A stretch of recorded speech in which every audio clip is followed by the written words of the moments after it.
Well, here we are at Camp Null. Looks like it's going to be lawn mowing day. I didn't realize they were here. But it's also weapons day. I have two weapons to show you. One is a blowpipe made from 1/2-inch internal diameter PVC painted. And then there's this small bow. This little small bow, which I'll demonstrate after they're done with the lawn, is, oh well, it's fun anyhow. I don't know how else to say it. What this bow does is I have these selection of sorghum sticks. And to the end of each, you can like stick a sparkler, a simple cheap sparkler, and light it, shoot it way up in the air. You know, get more money's worth out of your sparklers that way. But that's Weapons Day. Let's try a snap and pop while they're around the corner there. Be able to hear that. Taking a whole jar of these things. A whole jar of snap and pops. Just simply insert one into the end like that, and you hear it? You can get some distance out of those. I can get them clear out into the street. Well, we'll be back in a little while. Have a good day. There's another little bit from Cat Central there. Looks like they did good on the breakfast today. We get down under the shelter. There's a bowl of dry cat food. All dry cat food like that. A television which the trash man won't take. And of course my very own Hewlett-Packard coffee cup, which matches my Hewlett-Packard netbook, and my Hewlett-Packard mini speakers, and my Hewlett-Packard mouse. That's what all that is. Cat's water, and of course the picnic table, and what else we got here? Not much. Go Trump. And a spool. That's about it. We've got a insertable hot tub thingy if anybody wants to buy one. I'm back again. Here we are in the backyard. That's me. That's me. You don't have to look up my nose on this one. And Turtle Haven. Turtle Haven's about due for a trim. But as we go over here, Rumi set all these stones here in this and made this thing. It's a beauty. Needs cleaned up though. Yeah, it's going wild. A tarp with some mulch in it. A tree grown from a nut the squirrel forgot. And some mulch piles and shit. Corruption. And of course the next yard. No sign of the cats. Lamb's ear, which goes everywhere if you don't keep it under control. And the rest of Turtle Haven. My wind indicators, made from styrofoam flats. Yep. This is Dave from Knoll, wherever. Back in a little bit. The lawn care guys are gone. Front bed is all cleaned out.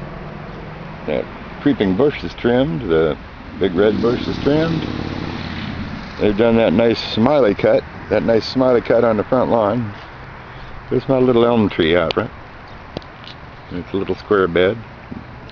Dwarf, not really on bonsai because it's got full access to the dirt, so it's not bonsai. It's got full access to its roots. It's just trimmed. And here's that, more of that lamb's ear that if you don't do something about it, it gets out of control. See, nothing but, yeah, it even makes its own soil as the dead leaves creep along. There's that tub again. Sail if you want it. And the cat area, and some bright sunshine, and the bow, and the blowpipe, and that TV, and the shed. We go to the backyard here. Oh, I might get a little breeze on the microphone. I think it looks like Turtle Haven got a trim too. An ordinary lawn care guy wouldn't do that, but our lawn care guy happens to also be my roommate in half of our duplex here. Definite rent saving measure for both of us.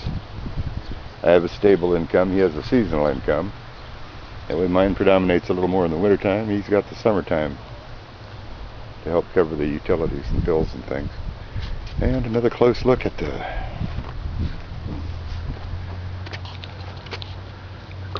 wind indicators that just kind of go along. Some more of that pernicious lamb's ear that seems to go everywhere. More ears than there are lambs, I'll tell you. Oh, we got a visiting crow, I believe. Oh, crow. So, or a crow patrol. Cats don't mess with him. Maybe it's a hawk.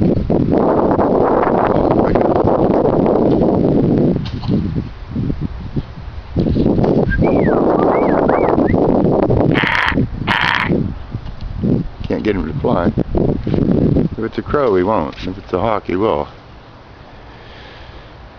Could be a crow, I don't know. And the various lawns. They finally cut the far lawn, the one before the tree line. And back that way is the woods where the cats all go.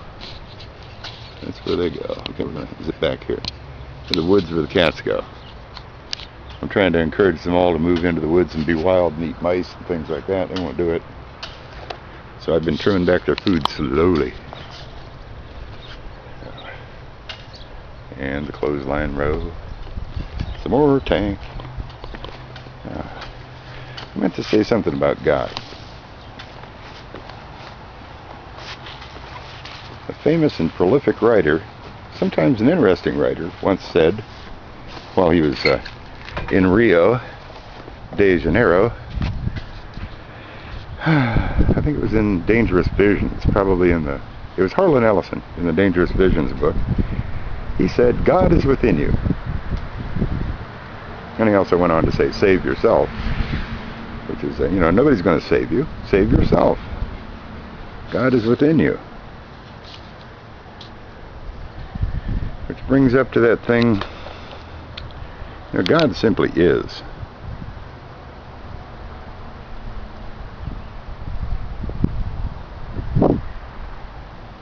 You must separate yourself, stand aside from God, at least allegorically, or what do you want to say, metaphorically, step aside in order to worship God.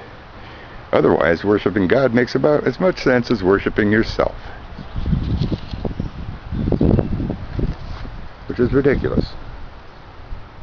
Anybody who worships himself is vain and really open to all kinds of victimization by other people who will use that fact, that separation, to wedge you even further from your God, which is still within you.